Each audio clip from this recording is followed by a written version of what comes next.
இன்னொரு காரியம் என்ன அப்படின்னா, சில சில ஊழியக்காரர்களை நான் கவனித்திருக்கிறேன்.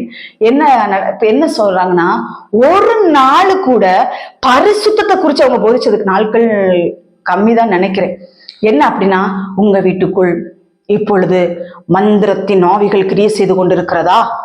உங்க வீட்டிற்குள் இப்பொழுது நீங்கள் இப்படி இருந்தா உங்களுக்கு இந்த கிரியை பாதிக்கப்பட எப்போதுமே நெகட்டிவா பேசுகிற ஊழியக்காரிகள் அநேகர் இருக்கிறார்கள். கர்த்தருடைய பிள்ளைகளே, நம்ம கர்த்தருடைய பிள்ளைங்க, நம்ம ஏசப்பா பிள்ளைங்க, பிதா குமாரன் பரிசுத்தாவினால ஞானஸ்தானம் பெற்று கர்த்தருக்காக வாழ்கிற பிள்ளைகளை எப்படி மந்திரம் தொட முடியும்? எப்படி பில்லி சூனியம் தொட முடியும்? எப்படி செய்வினை தொட முடியும்? எப்படி சாபம் நமக்காக சாபத்தை எல்லாம் கல்வாரி சிலுவையில சுமந்து தீர்த்தார் இல்லையா? எப்படி நம்மளை தொட முடியும்? புதிய ஏற்பாட்டுல மந்திரவாதம், பில்லி சூனியம் ஏதாவது ஒரு வசனம் இருக்குதா? அப்படிலாம் கிடையாது.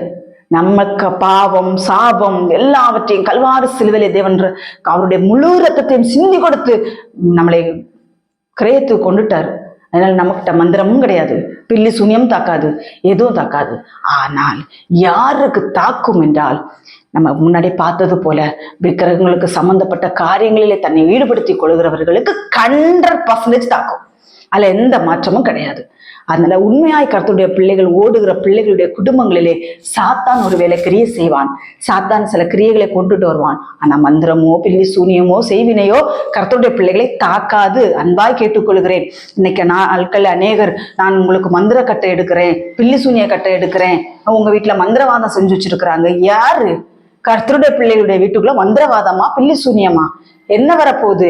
அப்படிலாம் கிடையாது. உங்களையே நீங்கள் கர்த்தருக்கு ஒருவேளை, நான் இன்னைக்கு சொல்றேன், மற்ற அந்த விக்கிரகத்து அது ஆத்துல ஒரு கால் சேத்துல ஒரு கால் இருக்கிறவங்களுக்கு அட்டாக் பண்ணும். அது உண்மையில வரும். அவங்கள பத்தி நான் சொல்லல.